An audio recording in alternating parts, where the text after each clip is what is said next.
A Bad Case of Stripes by David Shannon. Camilla Cream loved lima beans, but she never ate them. All of her friends hated lima beans, and she wanted to fit in. Camilla was always worried about what other people thought of her. Today she was fretting even more than usual. It was the first day of school, and she couldn't decide what to wear. There were so many people to impress. She tried on 42 outfits, but none seemed quite right. She put on a pretty red dress and looked in the mirror.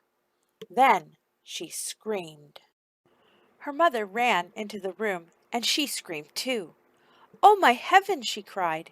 "You're completely covered with stripes!" This was certainly true. Camilla was striped from head to toe. She looked like a rainbow. Mrs. Cream felt Camilla's forehead. "Do you feel all right?" she asked. "I feel fine," Camilla answered. "But just look at me." "You get back in bed this instant," her mother ordered. "You're not going to school today." Camilla was relieved.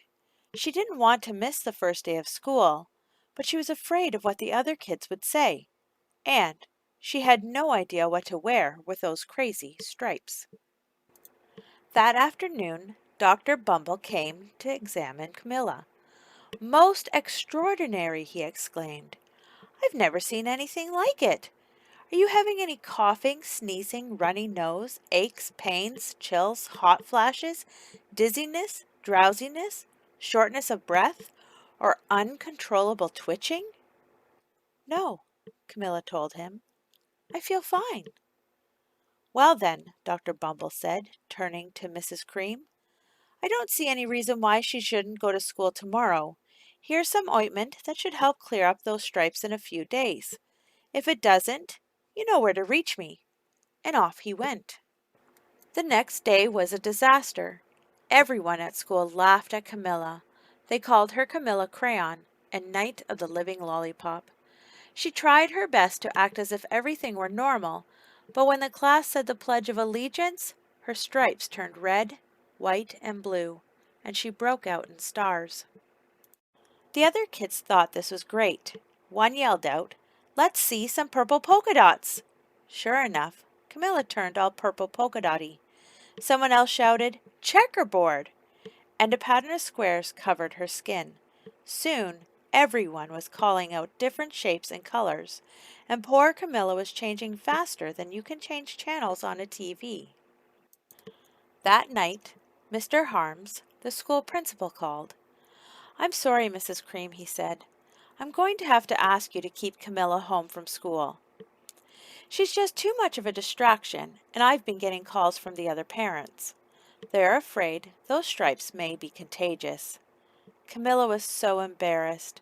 She couldn't believe that 2 days ago everyone liked her. Now, nobody wanted to be in the same room with her.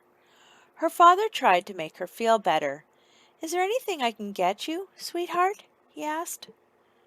"No, thank you," sighed Camilla. What she really wanted was a nice plate of lima beans, but she had been laughed at enough for one day. Well, yes, I see," Dr. Bumble mumbled when Mr. Cream phoned the next day. "I think I'd better bring in the specialist. We'll be right over." About an hour later, Dr. Bumble arrived with 4 people in long white coats. He introduced them to the Creams.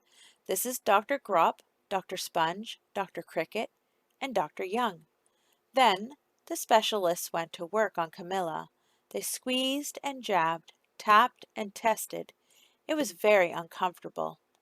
"Well, it's not the mumps," concluded Dr. Grop. "Or the measles," said Dr. Sponge. "Definitely not chicken pox," put in Dr. Cricket. "Or sunburn," said Dr. Young. "Try these," said the specialists.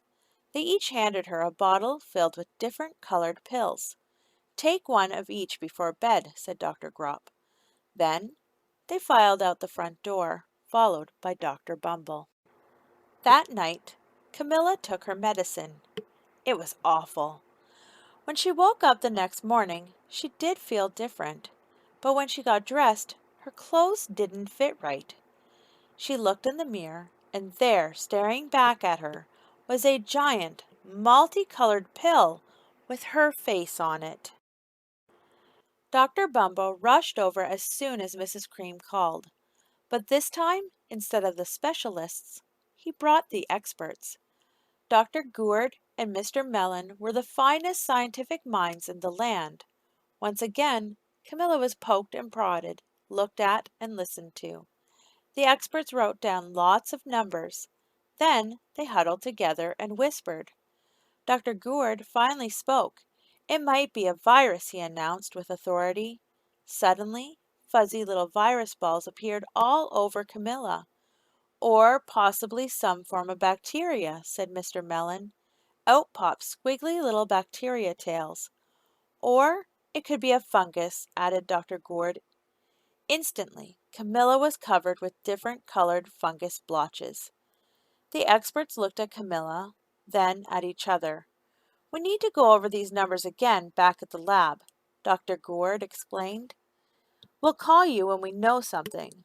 But the experts didn't have a clue, much less a cure. By now, the TV news had found out about Camilla.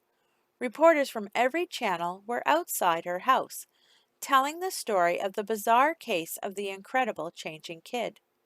Soon, a huge crowd was camped out on the front lawn.